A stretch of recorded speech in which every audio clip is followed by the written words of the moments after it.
السلام علیکم ورحمۃ اللہ وبرکاتہ۔ بسم اللہ الرحمن الرحیم۔ واصبر نفسک مع الذین یدعون ربهم بالغداة والعشی یریدون وجہہ ولا تعد عیناک عنہم ترید زینۃ الحیاۃ الدنیا۔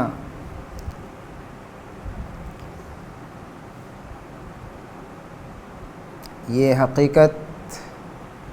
مسلمہ ہے کہ انسان کے علوم کے جو ذرائع ہیں، ان ذرائع علوم کو اختیار کرنے کی بنیاد پر انسان نے دھوکہ کھایا ہے۔ ان کے عقل کی جو رسائی ہے، اس عقل کے اعتبار سے انہوں نے فیصلہ کیا، لیکن عملی طور پہ وہ چیزیں دنیا میں نظر نہیں دکھائی دیتی۔ اسلام عملی مذہب ہے، جو بات وہ پیش کرتا ہے اس کو عمل کے طور پر کر کے بھی دکھاتا ہے۔ صرف وہ منطق اور فلسفہ نہیں پیش کرتا، بلکہ جو بات پیش کرتا ہے اس کے پیچھے حکمت، اسرار، رموز اور حالات کی عکاسی کرتے ہوئے وہ سارے احکامات ہوتے ہیں جن کو ایک انسان انجام بھی دے سکتا ہے اور اس کو پورا بھی کر سکتا ہے۔ اسلام کے تعلق سے یہ بات صاف طور پر کہی جاتی ہے، علی الاعلان یہ بات کہی جاتی ہے کہ اسلام غریبوں، محتاجوں، مفلسوں، مجبوروں، مظلوموں کا نجات دہندہ مذہب ہے۔ نبی کریم صلی اللہ علیہ وسلم کی سیرت طیبہ ان تمام چیزوں کے ارد گرد گھومتی ہے۔ آپ دیکھیں کہ جب پوری دنیا بے چینی، پریشانی اور کرب کے عالم میں تھی، تو اس وقت حقوق انسانی کا بین الاقوامی منشور 10 دسمبر 1948 کو بنایا گیا۔ ہر ایک نے اس کو اپنے قانون کا حصہ بنانے کی کوشش کی، اپنی دفعات میں شامل کیا، لیکن تاریخ شاہد ہے کہ جو لوگ ڈنکے کی چوٹ پر کہتے ہیں، اخباروں میں اعلان کرتے ہیں، مساوات کا پرچار کرتے ہیں، آزادی کا اعلان کرتے ہیں اور عدل و انصاف کی بات کرتے ہیں، وہی لوگ عدل و انصاف سے دور، مساوات سے دور، آزادی کے نام پر غلامی کا جو قدیم تصور تھا، اس سے بھیانک صورت میں آج ان حضرات کے ہاں موجود ہے۔ بین الاقوامی سطح پر دیکھیں، علاقائی سطح پر دیکھیں، ضلعی سطح پر، صوبائی سطح پر دیکھیے، تو آپ کو یہ چیزیں نظر آئے گی کہ جو لوگ ان باتوں کا اعلان کرتے ہیں، ان کا پرچار کرتے ہیں، انہی کے یہاں یہ چیزیں اس کے خلاف نظر آتی ہیں۔ یہ وقت کے ظالم بھی نظر آتے ہیں، یہ وقت کے سب سے زیادہ انصاف کا خون کرنے والے نظر آتے ہیں، یہ مساوات کے خلاف اعلیٰ طبقات کی حمایت کرتے ہوئے نظر آتے ہیں۔ پوری دنیا کی یہی صورتحال ہے، لیکن اسلام نے جو منشور بنایا، جو اصول بنایا، جو ضابطہ طے کیا، اس پر پورے طور پر عمل کر کے بھی دکھایا۔ مظلوم طبقات کے جو بنیادی مسائل ہیں، پست سماجی حیثیت، حقوق سے محرومی، طاقت کی حکمرانی، یہ چیزیں آپ پوری دنیا میں آپ دیکھ رہے ہیں۔ قرآن پاک نے اس کے خلاف اعلان کیا، وَجَعَلْنَاكُمْ شُعُوبًا وَقَبَائِلَ لِتَعَارَفُوا إِنَّ أَكْرَمَكُمْ عِندَ اللَّهِ أَتْقَاكُمْ إِنَّ اللَّهَ عَلِيمٌ خَبِيرٌ۔ انسان کو سماجی حیثیت سے بانٹا نہیں، قبائلی حیثیت سے بانٹا نہیں، قومی حیثیت سے بانٹا نہیں، لسانی حیثیت سے، تمدنی حیثیت سے، علاقائی حیثیت سے اسلام نے یہ تقسیم نہیں کی، بلکہ انسانوں کے معیار کو سماجی بنیادوں پر نہیں بلکہ اعلیٰ اخلاق کی بنیاد پر، اعلیٰ کیریکٹر کی بنیاد پر، اعلیٰ کردار کی بنیاد پر اس کو حیثیت دی۔ چنانچہ وہ لوگ اسلام کی نگاہ میں بہتر ہیں، اچھے ہیں، قابل فضیلت ہیں، شرف کے مستحق ہیں، جو تقوی کے اعلیٰ معیار پر فائز ہیں، جو اللہ سے ڈرنے والے ہیں، انسانوں کی ہمدردی رکھنے والے ہیں، انسانوں کے دکھ درد میں شریک ہونے والے ہیں۔ ایسے لوگ سماجی حیثیت سے اعلیٰ درجہ رکھتے ہیں۔ پوری دنیا نے انسانوں کو اس کے جو بنیادی حقوق تھے ان سے محروم کر دیا، انسانوں کا جینا مشکل ہو گیا، انسانوں کا سفر کرنا مشکل ہو گیا، انسانوں کا اپنی بات کو لوگوں کے سامنے پیش کرنا مشکل ہو گیا۔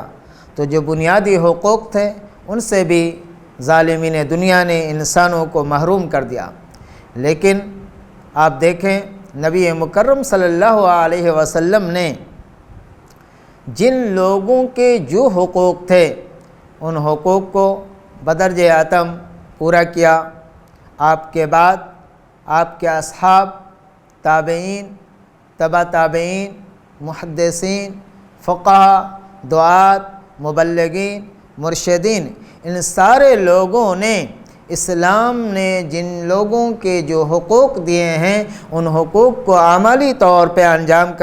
پورا کر کے دکھایا، انجام دیا۔ گنٹانامو بے جیل کی جو کہانیاں ہیں اور اس کی جو حقائق ہیں وہ انسانوں کو دہلا دینے والے ہیں۔ اسی طریقے سے تہاڑ جیل کی جو کہانی ہے اور اس کے جو واقعات ہیں وہ انسانوں کو بالکل اس کی کرب کے اندر مبتلا کر دیتا ہے، ایک تکلیف کے اندر مبتلا کر دیتا ہے۔ یہ انسانی حقوق کی محرومی کا یہ اعلیٰ درجے کا کردار ہے جو ان حضرات نے پیش کیا۔ لیکن نبی اکرم صلی اللہ علیہ وسلم نے انسانوں کو اس کے اعتبار سے مقام اور مرتبہ دیا۔ کبھی ایسا نہیں ہوا کہ طاقت کی حکمرانی رہی ہو، بلکہ طاقت و قوت کے باوجود، حکمرانی کے باوجود ایک ادنا درجے کا انسان اللہ کے رسول صلی اللہ علیہ وسلم نے اپنے آپ کو سمجھا۔ آپ کے اصحاب کا بھی یہی حال تھا۔ حضرت ابوبکر صدیق رضی اللہ تعالی عنہ نے برملا خلافت کے منصب پر فائز ہوتے ہوئے کہا تھا کہ میرے نزدیک تم میں سے ادنا طاقتور ہے جب تک کہ میں اس کو حقوق نہ دلا دوں، اور وہ کمزور ہے جو کسی کا حق چھین لے۔ حضرت ابوبکر صدیق رضی اللہ تعالی عنہ نے پوری زندگی اس پہ عمل کر کے دکھایا۔ اب دیکھیے نبی کریم صلی اللہ علیہ وسلم کا جو سماج تھا اور سماج میں جو غلامی کا تصور تھا اور غلاموں کے ساتھ جو برتاؤ کیا جاتا تھا، ان کے ساتھ جو رویہ اختیار کر رکھا تھا، اسلام نے آنے کے بعد اس کو وہ مقام مرتبہ دیا کہ نبی مکرم صلی اللہ علیہ وسلم نے فرمایا کہ جو تم کھاتے ہو وہی اپنے غلاموں کو بھی کھلاؤ، جو تم پہنتے ہو وہی اپنے غلاموں کو ہی پہناؤ۔ دونوں کے ساتھ کوئی الگ برتاؤ نہیں بلکہ گھر کے ایک فرد کی طرح سے تھے۔ اسلام میں جو غلام کا ایک تصور ہے وہ صرف محض تصور ہے، وہ سماجی جو ضرورتیں تھیں اس ضرورتوں کو پوری کرنے کے لیے، اس لیے کہ اس زمانے میں رکھنے کے لیے جیل خانے نہیں تھے کہ جہاں لوگوں کو بند کر کے رکھا جاتا، تو لوگوں میں تقسیم کر دیا جاتا تھا۔ اس طریقے سے لوگ ان کے ساتھ رہتے تھے اور وہ ایک گھر کا ایک فرد ہوتا تھا، ان کے ساتھ وہ غلامی کا معاملہ نہیں ہوتا تھا جو غلامی کے تعلق سے ہم سنتے ہیں۔ اللہ کے رسول صلی اللہ علیہ وسلم نے غلام کو وہ مقام دیا کہ حضرت زید ابن حارثہ اور حضرت زید ابن ثابت، ان لوگوں کا جو مقام ہے سیرت میں وہ تفصیل طلب ہے۔ حضرت بلال حبشی کو جو مقام ہے، حضرت عمر فاروق، حضرت ابوبکر صدیق جیسے لوگ سیدنا بلال کہہ کر کے پکارتے ہیں۔ نبی مکرم صلی اللہ علیہ وسلم نے مختلف حیثیتوں سے یہ ترغیب دی، مختلف چیزوں کا کفارہ غلاموں کو کے ذریعے سے ادا کرنے کی ترغیب دی، تاکہ غلامی کا جو تصور تھا وہ دھیرے دھیرے ختم ہوتا چلا جائے۔ یہی وجہ ہے کہ جب یہ لوگ آزاد ہوئے اور اسلام کے زیر نگی آئے اور اسلام کو انہوں نے اپنایا، تو ان لوگوں نے وہ کارنامے انجام دیے جو آزاد نے بھی نہیں کارنامے انجام دیے۔ عموماً دینی خدمات میں، حدیث کے خدمات میں، فقہ کے خدمات میں، تفسیر کے خدمات میں غلاموں کا بڑا حصہ رہا ہے۔ یہ اسلام کا فیض ہے کہ ان لوگوں کو اسلام نے انتہائی پست درجے سے اعلیٰ درجے تک پہنچایا۔ یہی صورتحال عورتوں کے ساتھ بھی معاملہ تھا۔ عورتوں کو انتہائی حقیر نگاہ سے دیکھا جاتا تھا، ان کے ساتھ ہر طرح کا ظلم روا رکھا جاتا تھا، لیکن اسلام نے وہ مقام دیا، اس کو میراث میں شریک کیا، اس کو ماں کی حیثیت سے مقام دیا، بیٹی کی حیثیت سے مقام دیا، بیوی کی حیثیت سے مقام دیا، اور مختلف رشتوں کو جوڑ کر کے اسلام نے وہ مقام دیا کہ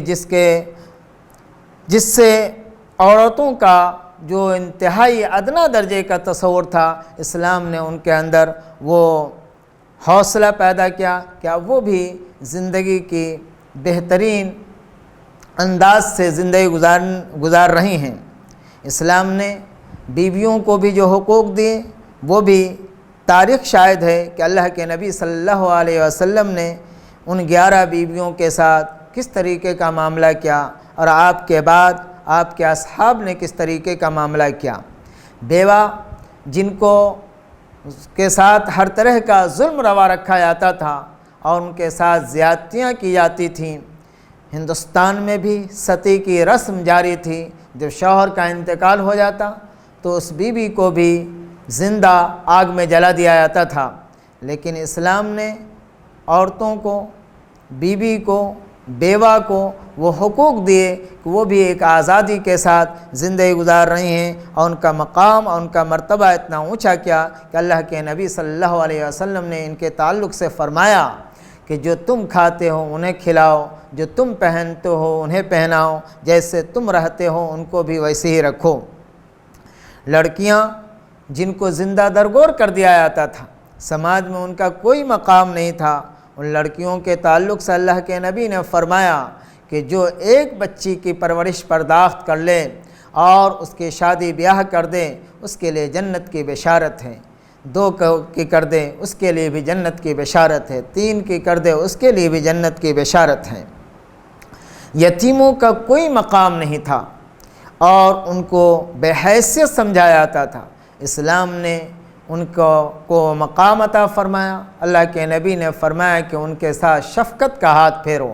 جو لوگ یتیموں کے ساتھ شفقت کا معاملہ کرتے ہیں، محبت کا معاملہ کرتے ہیں، کل قیامت کے دن وہ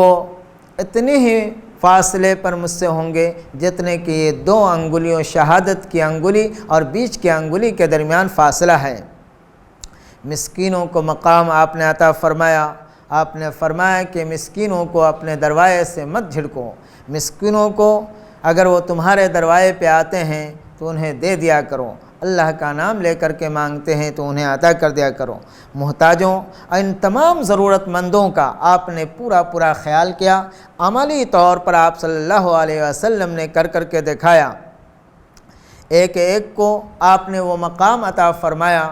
کہ حیرانی ہوتی ہے دنیا کے انسانوں پر کہ جو لوگ صرف دعویٰ کرتے ہیں لیکن عملی طور پر ان کی زندگی میں کچھ بھی نہیں نظر آتا۔ نبی کریم صلی اللہ علیہ وسلم نے عملی طور پر بے حیثیت لوگوں کو، جس کو سماج میں کوئی مقام حاصل نہیں ہے، جن کو سماج میں کوئی مرتبہ حاصل نہیں ہے، جن کو گری نگاہ سے دیکھا جاتا ہے، اللہ کے نبی صلی اللہ علیہ وسلم نے ان کو حوصلہ دیا،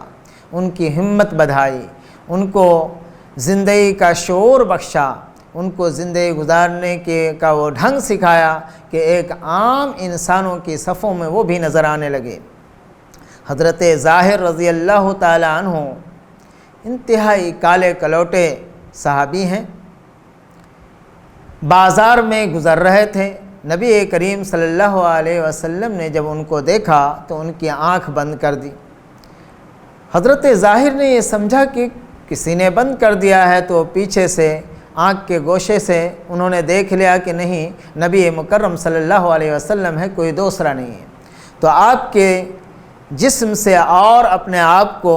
لگانے لگے اور اللہ کے رسول صلی اللہ علیہ وسلم سے قرب حاصل کرنے لگے۔ اللہ کے رسول صلی اللہ علیہ وسلم نے اسی حالت میں فرمایا، میں یشتری ھذا العبد، اس غلام کو کون خریدے گا؟ حضرت ظاہر نے فرمایا کہ اللہ کے رسول صلی اللہ علیہ وسلم، بازار میں آپ اس طرح کی آواز لگا رہے ہیں، مجھ جیسا کالے کلوٹا آدمی کو، مجھ جیسے حبشی آدمی کو کون پوچھے گا، کون اس کا خریدار ہوگا؟ اس کی قیمت بہت ہی معمولی ہوگی۔ آپ صلی اللہ علیہ وسلم نے فرمایا کہ اے ظاہر، لوگوں کی نگاہ میں تو تمہاری قیمت کم ہوگی، لیکن اللہ کی نگاہ میں تمہاری قیمت کم نہیں ہے۔ تو اس طریقے سے آپ نے سماج کا جو پست طبقہ تھا، سماج کا جو مظلوم طبقہ تھا، جس کو گری نگاہ سے دیکھا جاتا تھا، اللہ کے رسول صلی اللہ علیہ وسلم نے ان کو وہ حوصلہ دیا کہ وہ بھی عام انسانوں کی صفوں میں کھڑا نظر آنے لگا۔ اسلام کے ماننے والوں میں، اسلام کے ماننے والوں نے اس طرح کا برتاؤ کیا کہ یہاں نہ کوئی کسی میں تفریق نظر آتی، بلکہ ہر ایک اپنی حیثیت، اپنے مقام کے اعتبار سے ایک زندہ مثال لگتا ہے اور پوری دنیا کے لیے ایک زندگی کا شعور پیدا کرتا ہے، حوصلہ پیدا کرتا ہے۔ اب دیکھیں، جو لوگ مساوات کا نعرہ لگاتے ہیں اور مساوات کے بارے میں بارہا اخباروں میں، چینلوں میں، موبائلوں کے ذریعے سے، فیس بک پہ، انٹرنیٹ وغیرہ پہ ڈالتے رہتے ہیں، لیکن حقیقت یہ ہے کہ زمین پہ اس کی کوئی حقیقت نہیں ہے۔ نبی پاک صلی اللہ علیہ وسلم نے عملی طور پر مساوات کا معاملہ کر کے دکھایا۔ آج بھی جس کی لاٹھی اس کی بھینس کا معاملہ ہوتا ہے، کل بھی وہی تھا، لیکن اسلام نے وہ مساوات پیدا کیا کہ اگر مجرم ایک ہے، چاہے وہ چھوٹے طبقے سے تعلق رکھتا ہو یا بڑے طبقے سے تعلق رکھتا ہو، چھوٹے خاندان سے تعلق رکھتا ہو یا بڑے خاندان سے تعلق رکھتا ہو، چھوٹی فیملی سے تعلق رکھتا ہو یا بڑی فیملی سے تعلق رکھتا ہو، اس مساوات میں وہ سب کے سب برابر ہیں۔ ظلم اگر کیا ہے بڑے نے تو اس کو بھی سزا دی جائے گی، چھوٹے نے کیا ہے تو اس کو بھی سزا دی جائے گی۔ اگر اس نے کوئی انصاف کا کام کیا، عدل کا کام کیا، تو جس طریقے سے بڑوں کی ستائش کی جائے گی، اسی طرح سے چھوٹے کی بھی ستائش کی جائے گی۔ قبیلہ مخزوم کے خاتون، قبیلہ بنو مخزوم کے خاتون فاطمہ بنت قیس نبی مکرم صلی اللہ علیہ وسلم کی عدالت میں آئیں۔ انہوں نے چوری کیا تھا اور چوری کے بعد یہ چونکہ بڑے خاندان کی تھی، سفارشیں کروائی گئیں کہ ان کو بخش دیا جائے۔ اللہ کے نبی صلی اللہ علیہ وسلم نے مساوات کا اعلان کیا اور عملی طور پر فرمایا کہ اگر لو کان سرقت فاطمہ بنت محمد صلی اللہ علیہ وسلم لقطعت یدہا، اگر فاطمہ بنت محمد بھی چوری کرتی تو اس کے بھی ہاتھ کاٹے جاتے۔ اندازہ لگائیے کہ نبی پاک صلی اللہ علیہ وسلم نے ان مظلوموں کے ساتھ کس طریقے کا معاملہ کیا۔ حقیقت یہ ہے کہ اسلام ہی مظلوموں کا نجات دہندہ ہے۔ اللہ کے نبی صلی اللہ علیہ وسلم کی سیرت طیبہ جس طریقے سے پہلے مظلوم طبقات کے لیے نجات بن کر کے آئی تھی، اسی طریقے سے آج بھی اللہ کے نبی صلی اللہ علیہ وسلم کی سیرت لوگوں کے لیے نجات کا ذریعہ ہے۔ آپ صلی اللہ علیہ وسلم نے فرمایا ایک موقع پر، مفلس کون ہیں تم میں؟ صحابہ نے فرمایا کہ مفلس تو وہ لوگ ہیں جن کے پاس روپیے، پیسے، مال و دولت، دھن دولت نہ ہو، ان کو مفلس کہتے ہیں۔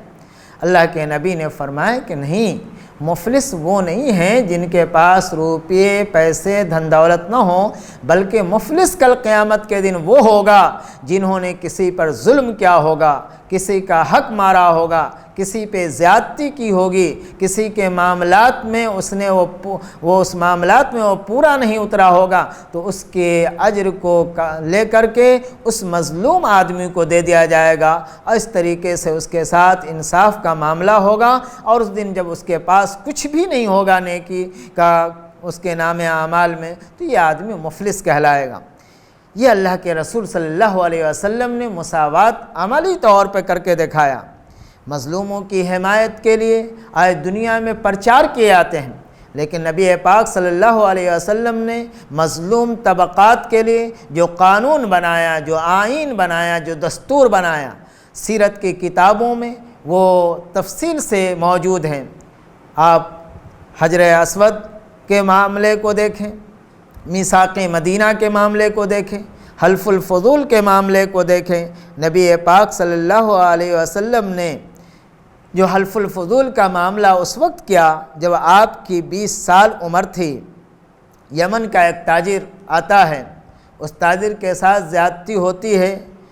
اور وہ اعلان کرتا ہے کہ مجھے انصاف دلائیے۔ کوہ ابو قبیس پر چڑھ کر وہ اعلان کرتا ہے، لیکن مکے کا کوئی سردار ان کی حمایت کے لیے نہیں اٹھتا۔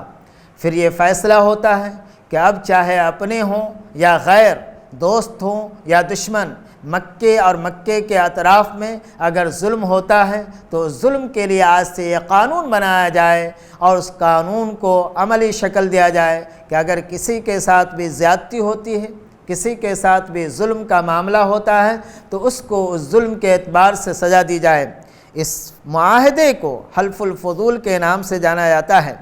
نبی پاک صلی اللہ علیہ وسلم نے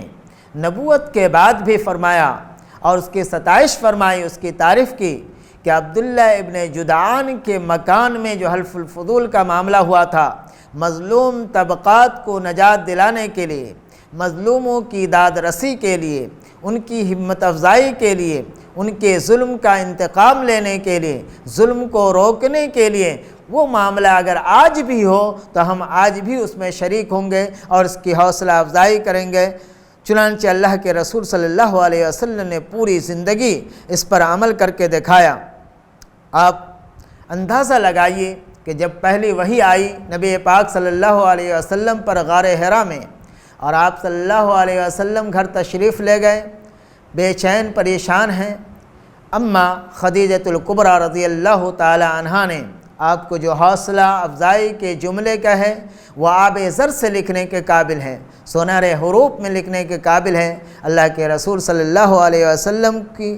جو مظلوموں کے ساتھ آپ کا معاملہ تھا، مہمانوں کے ساتھ آپ کا جو معاملہ تھا، غریبوں اور محتاجوں کے ساتھ آپ کا جو معاملہ تھا، اس کی شہادت اور اس کی گواہی ام المومنین حضرت خدیجۃ الکبریٰ رضی اللہ تعالی عنہا دیتی ہیں، فرماتی ہیں اللہ آپ کو ضائع نہیں کرے گا، اس لیے کہ آپ غریبوں کی مدد کرتے ہیں، محتاجوں کے کام آتے ہیں، پریشان حالوں کی پریشانی دور کرتے ہیں، فقیروں کی فقیری دور کرتے ہیں، مہمان نوازوں کی مہمان نوازی کرتے ہیں، ایک دوسرے کے دکھ درد میں شریک ہوتے ہیں، اللہ آپ کو ضائع نہیں کرے گا۔ نبی پاک صلی اللہ علیہ وسلم کی بیوی ام المومنین حضرت خدیجۃ الکبریٰ یہ شہادت دے رہی ہیں، دنیا میں اگر کسی شوہر کی شہادت، اس کی اچھائی اور اس کے اخلاق اور اس کے کردار کی شہادت اس کی بیوی دے تو اس کا مطلب یہ ہے کہ وہ انسان اعلیٰ درجے کا انسان ہے، اعلیٰ اخلاق کا حامل ہے، اعلیٰ کردار اور اعلیٰ سیرت کا حامل ہے۔ نبی پاک صلی اللہ علیہ وسلم کی بیویوں میں کوئی بیوی ایسی نہیں نظر آتی جو آپ صلی اللہ علیہ وسلم کی اس وصف کی شہادت نہ دیتی ہوں۔ چنانچہ اللہ کے رسول صلی اللہ علیہ وسلم نے عملی طور پر پوری زندگی اس بات کو برت کر کے دکھایا۔ آج بھی اسلام ہی وہ مذہب ہے جو دوسروں کو غربت سے، افلاس سے، پریشانی سے، مجبوری سے، ظلم سے، افلاس سے نجات دے سکتا ہے۔ مظلوموں کا حامی، مظلوموں کا ناصر، مددگار اگر کوئی ہے تو وہ اسلام ہے، اور اسلام ہی کے ماننے والے ہیں، جو اپنی بات کو صرف کہتے نہیں بلکہ عملی طور پر دنیا کے سامنے پیش کرتے ہیں۔ اللہ تبارک و تعالیٰ تمام انسانوں کو نبی پاک صلی اللہ علیہ وسلم کی سیرت سے فائدہ اٹھانے کی توفیق عطا فرمائیں، نبی پاک صلی اللہ علیہ وسلم کے اسوہ کو پھیلانے کی توفیق عطا فرمائیں۔ آپ صلی اللہ علیہ وسلم نے غریبوں، مظلوموں اور ان مجبور طبقات کے ساتھ جو اخلاق کا معاملہ کیا، اچھائی اور بہتری کا معاملہ کیا، اس سیرت کے حصے کو دنیا کے سامنے پیش کرنے کی ضرورت ہے، تاکہ دنیا جانے کہ واقعی عمل کس کو کہتے ہیں، عملی زندگی کیا ہوتی ہے۔ یہ حقیقت پھر بھی بار بار یہ بات میں کہہ رہا ہوں کہ اسلام جس چیز کا بھی اعلان کرتا ہے عمل کر کے اس کو دکھاتا ہے۔ ضرورت اس بات کی ہے کہ اسلامی تعلیمات کا ہم مطالعہ بھی کریں اور دوسروں تک اس کو پیش بھی کریں۔ وَأَقُولُ قَوْلِي هَذَا وَأَسْتَغْفِرُ اللَّهَ لِي وَلَكُمْ وَلِسَائِرِ الْمُسْلِمِينَ مِنْ كُلِّ ذَنبٍ وَأَتُوبُ إِلَيْهِ۔